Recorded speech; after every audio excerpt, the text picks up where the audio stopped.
is horrible. She is a horrible, selfish person. Hey readers, writers, and story lovers. My name is Hannah. I publish as H.S. Paisley, and today we're going to talk about The Last Wish.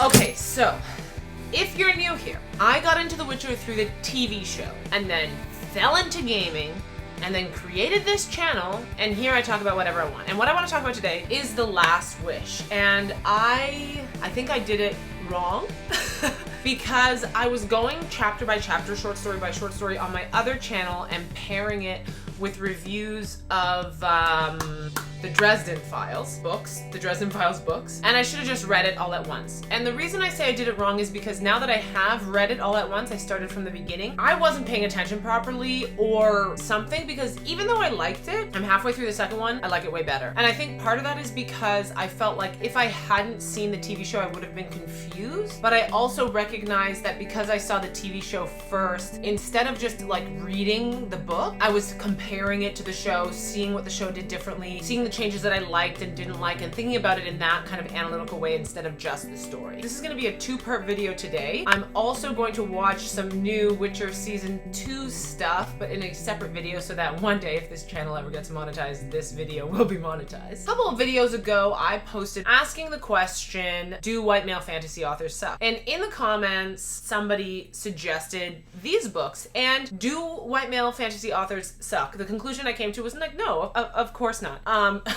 Do they know how to write women? Some.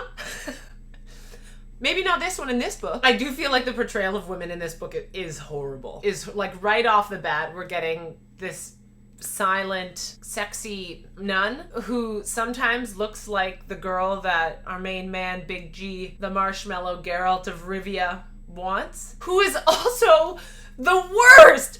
Any of you guys watching this who are defending Yennefer in the comment section of my Witcher reaction videos, shame on you. She is horrible. She is a horrible, selfish person. But I'm getting off topic. Here's the little Goodreads blurb. Geralt the Witcher, revered and hated, is a man whose magical powers, enhanced by long training and mysterious elixirs, have made him a brilliant fighter and merciless assassin. Yet, he is no ordinary murderer. His targets are the multifarious. This is why I have an editor and I listen to audiobooks. Monsters and vile fiends that ravage the land and attack the innocent. But not everything monstrous looking is evil, and not everything fair is good. And in every fairy tale, there is a grain of truth. That's kind of nice, the grain of truth thing at the end, because that's a running thing through the book if you guys have read it. If you haven't read it and you've watched the show, watching this review isn't going to spoil anything for you, but if you haven't watched the show and you're interested in it, read the book before you watch the rest of this review, because I'm going to talk about spoilers, I guess. Yennefer being horrible being one of them. I don't know. I don't really know if this is something that's spoily. Like, I think even if this was spoiled for you, you can still enjoy this book. So whatever, just keep watching. So the way this story is told is kind of similar to the book that I'm working on writing right now that I'm hoping is going to come out sometime between February and October. There are two timelines. One timeline where Geralt is at a temple healing from a major injury, and the other non-chronological timeline where he like thinks of something, or someone comes to visit him, or something becomes top of mind, and then we hear that story. And that part of the way it was told, I really, really liked. And I'm kind of bummed that they didn't continue that in the second book, because I would have been really interested to see how they continued to time jump in that way in the second book. They, the author, Sapkowski, andrzej Sapkowski. I'm so sorry, Poland. So I really, really liked the way it was told, and I would have liked to see that continue because it's challenging. Like, I think it's hard to tell a story that way, and I would have liked to see it done well, as it was done well in this first book. As for the stories that were told, the collection of short stories that essentially this book is, they were all quite interesting, although like I said in the opening, like I do feel that had I not watched the show, I would have been a little more focused on this book because I was doing so much comparing, and that kind of detracted from the story itself. But the portrayal of women was not good. I just found that like the way they were described, or their motivations, or their like total lack of speaking, or just like who they were as people, were a kind of stereotypical, which is weird for a book that is taking fairy tales and kind of flipping them on their head or turning them around in some way, which was really, really cool. And I also really like how we see bits of that in the second one. Anyways, I'll talk about that in a later video. But what is done really well is the relationship between Geralt and Dandelion. Oh!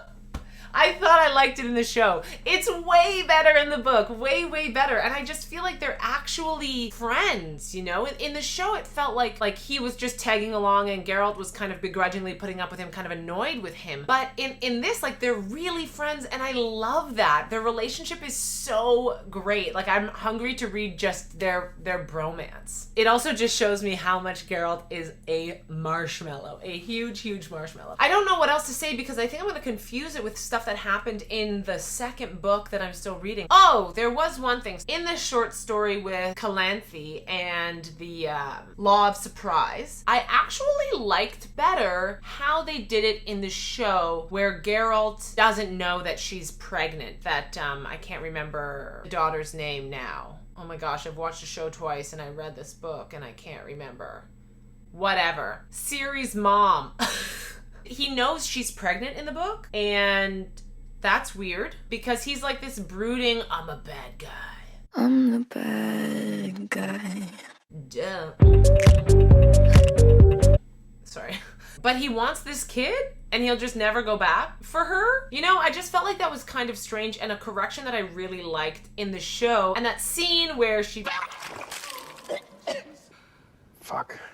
I loved that scene, and I think it makes more sense that Geralt was kind of throwing out giving a throwaway price for services rendered and is surprised by this kid. And as like talking about this story, Ciri's mom is how old? And this guy who she's in love with is how old? Like, there is a significant age difference there. She's a teen bride, you know? And I get that it's set in a different time, but that's just an example of, I think, maybe how this book did not portray women the best. Like, we have the daughter of incest and the teen bride and the silent, sexy nun. Ninika is pretty cool. I liked her.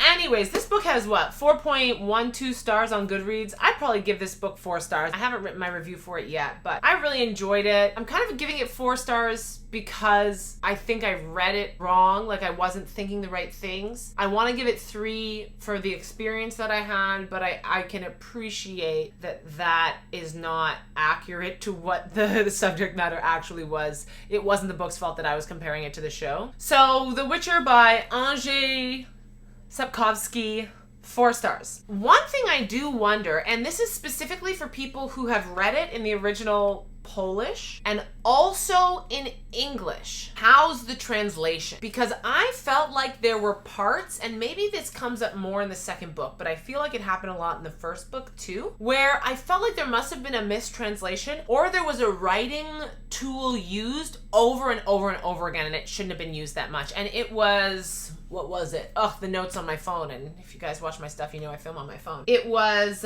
somebody would be saying something like in the middle of the sentence, like, I'm going to, and then the narrator, the omniscient third-person narrator, would say, but no one ever knew what Hannah was going to do. And that was used too much, which I wonder if it was a translation thing or if it was an editor not picking it up or the writer just like having this tool that they use too much. So if you've read it in both English and Polish and you picked up on that, I'd be very interested to know, or generally what your thoughts were about the translation as a whole, and to anybody who's read it in any language, what your thoughts were, if you liked it, how you thought of it in comparison to the show. I do think like the more I read it, the less I think anybody who had any issues with casting is anything other than maybe like needing some deep alone time to think about the like light smattering of racism that might be might be put there for certain characters. But I did have somebody underneath one of my Witcher review videos saying that some people didn't like the diverse casting because